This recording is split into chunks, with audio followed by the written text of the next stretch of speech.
Assalamualaikum warahmatullahi wabarakatuh. Bertemu lagi dengan saya Jena Arifin SPDI, penyuluh agama Islam fungsional di Kementerian Agama Kabupaten Garut. Saudara, alhamdulillah, sungguh tidak terasa adanya perputaran waktu silih gantinya siang dan malam. Pada saat ini kita sudah sampai pada bulan Rajab, yang mana bulan Rajab ini merupakan salah satu bulan yang diagungkan oleh Allah Subhanahu wa Ta'ala dan dikatakan sebagai bulan haram. Hal ini Allah jelaskan dalam Al-Quran surah At-Taubah surah ke-9 ayat 36. Bismillahirrahmanirrahim. Inna iddata syuhuri indallahi 12 syahran fi kitabillah. Yauma khalaqas samawati wal ard minha arba'atun hurum dzalika dinul qayyim. Ila akhiril ayat. Sesungguhnya hitungan bulan dalam setahun semuanya ada 12 bulan. Baik itu tahun Masehi ataupun tahun Hijriah. Tetapi dalam tahun Hijriah Allah menjelaskan dari 12 bulan itu minha arba'atun hurum. Ada 4 bulan yang dikatakan sebagai bulan haram. Mengapa di sana disebut bulan haram? Karena zalika dinul qayyim. Karena pada bulan itu tegaknya agama Allah, hampir kemenangan seluruh para nabi dan rasul terjadi pada 4 bulan ini.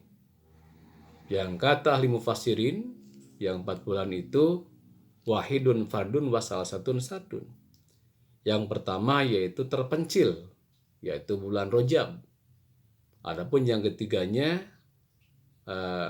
berantai, yaitu bulan Zulqa'dah, bulan Dzulhijjah dan bulan Muharram. Saudara, mengapa pada bulan Muharram, pada bulan Rajab ini dikatakan sebagai syahrullah? Ini berdasarkan sabda Rasulullah. Karena Rasulullah ketika datang bulan Rajab selalu mengingatkan kepada para sahabat, kepada umat, bahkan ini mungkin kepada kita. Kata Nabi, ala inna Rajab syahrullah wa Sya'ban syahri wa Ramadan syahru ummati. Ingat, kata Nabi, inna Rajab syahrullah, sesungguhnya bulan Rajab adalah bulan Allah. Ketika nanti habis bulan Rajab akan datang bulan Sya'ban. Wa Sya'ban syahri, bulan Sya'ban adalah bulan kami, kata Nabi. Wa Ramadan syahru ummati. Dan ketika bulan Sya'ban sudah habis, nanti akan datang bulan Ramadan. Dan bulan Ramadan adalah bulannya umat kami. Saudara, mengapa bulan Rajab dikatakan sebagai bulan Allah? Karena tentunya pada bulan Rajab ini banyak berbagai macam peristiwa kejadian yang sungguh banyak. Dan insya Allah saat ini saya akan menyampaikan tidak kurang dari 5 peristiwa yang terjadi di bulan Rajab ini.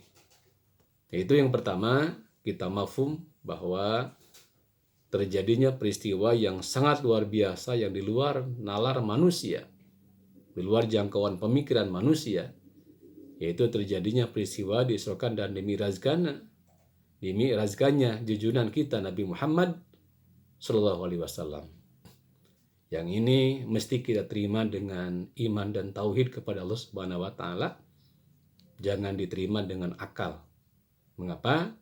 Kalau diterima dengan akal, ini akal tidak akan menerima. Tetapi kalau diterima dengan iman dan tauhid, maka ini sebagai tanda keagungan Allah Subhanahu wa Ta'ala.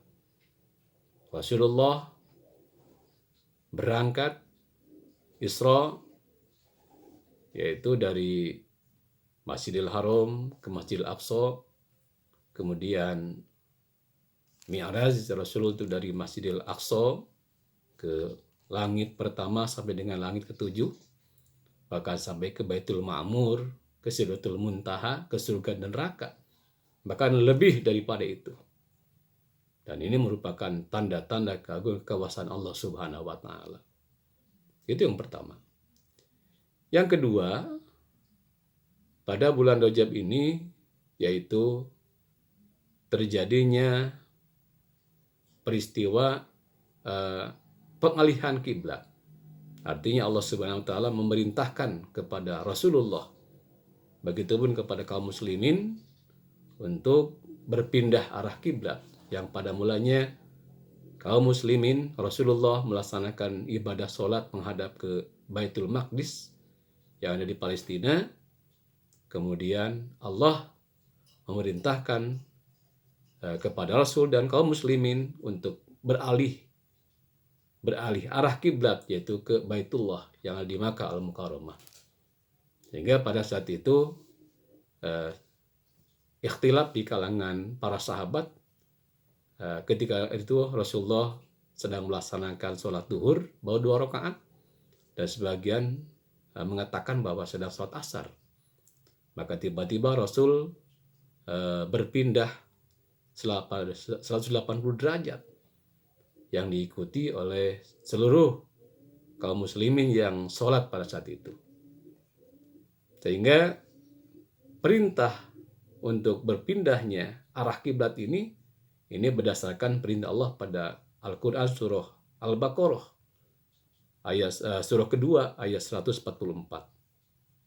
Allah berfirman, "Fa'aqim wajhaka syatral masjidil haram wa haitsu ma kuntum fawallu wujuhakum syatrah." Saudara, itulah mungkin yang terjadi yang kedua di bulan Rajab.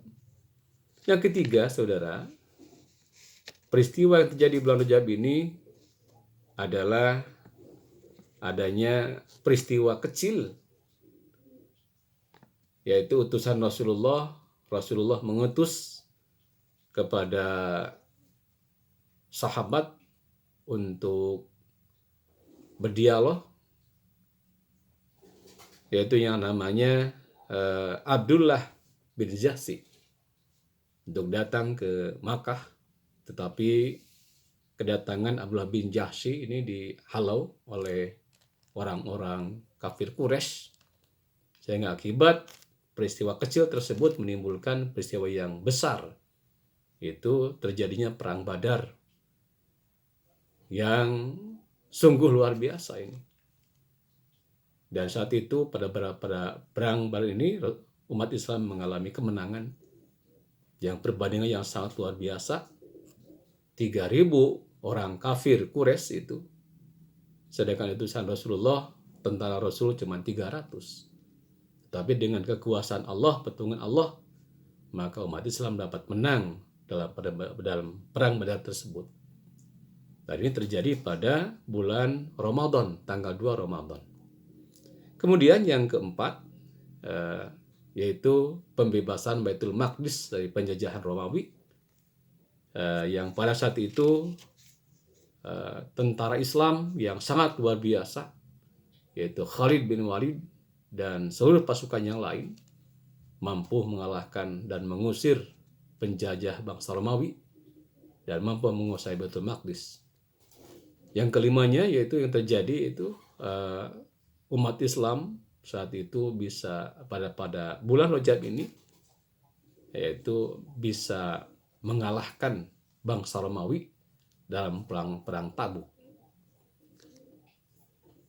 Ini mungkin saja yang disampaikan, singkat, tetapi mudah-mudahan ini bermanfaat, dan mudah-mudahan bulan Rajab ini bisa kita manfaatkan untuk senantiasa meningkatkan ibadah kita, terutama karena bulan Rajab ini Allah merintahkan sholat.